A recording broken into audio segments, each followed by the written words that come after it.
Hello बच्चों, आइए इस प्रश्न को देखते हैं। जिम्नोस्पर्म के नग्न बीज निम्न में से किसकी अनुपस्थिति दर्शाते हैं? ए बीजावरण, बी अध्यावरण, सी भ्रूण, डी इनमें से कोई नहीं। तो यहाँ पर हमें बताना है कि जो एक जिम्नोस्पर्म का नग्न बीज होता है, इसमें किसकी अनुपस्थिति होती है। तो यहाँ हमारी मुख्य अवधारणा होगी कि नग्न बीज क्या है। तो जो नग्न बीज होता है यह क्या होता है? तो जो नग्न बीज होता है, इस नग्न बीज में बीज पर किसी भी प्रकार का बीज अनावृत होता है, अनावृत होता है। अर्थात जो बीज होता है उसके ऊपर किसी भी प्रकार का आवरण नहीं पाया जाता है। इस कारण से इसे नग्न बीज कहा जाता है तथा यह जिम्नोस्पर्म में पाया जाता है। जिम्नोस्पर्म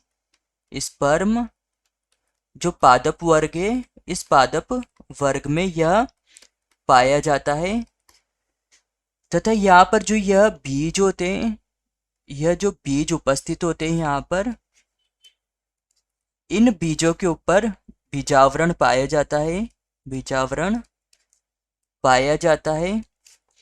साथ ही जो बीजांड होते हैं, बीजांड होते हैं, इन बीजांड के ऊपर अध्यावरण अध्यावरण भी पाया जाता है, पाया जाता है। तो यहाँ पर प्रश्न ने हमसे पूछा था कि जिम्नोस्पर्म के नग्न बीज में निम्न में से किसकी अनुपस्थिति होती है। तो ए है हमारे पे बीजावरण।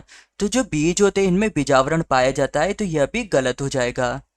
वहीं बी है हमारे पास अध्यावरण। तो बीजांड होते हैं उनके ऊपर अध्यावरण पाया जाता है, तो यह भी गलत हो जाएगा क्योंकि हमसे यहाँ पे अनुपस्थिति पूछा है, जबकि यहाँ पर ये दोनों उपस्थित होते हैं। सी है भ्रूण। तो जो भ्रूण होता है, यह भ्रूण का निर्माण नर व मादा युग्मकों के संलयन से होता है तथा नर व मादा युग्मक संलयन जिम्नोस्पर्म में उपस्थित होता है, उसी के द्वारा नग्न बीज का निर्माण होता है। तो यह भी गलत हो जाएगा क्योंकि यह उपस्थित होता है, न कि अनुपस्थित। तो डी हमारे पास इनमें से कोई नहीं। तो हमारा उत्तर होगा उत्तर डी कि इनमें से कोई नहीं। यहाँ पर हमारा जो प्रमुख सिद्धांत है,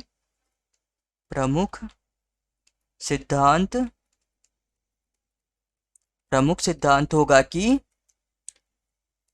नग्न बीज का निर्माण जिम्नोस्पर्म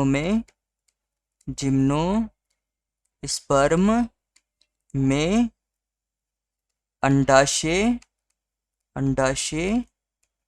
की अनुपस्थिति के कारण होता है। आशा है कि आप इसे अच्छी तरह समझ गए होंगे। धन्यवाद।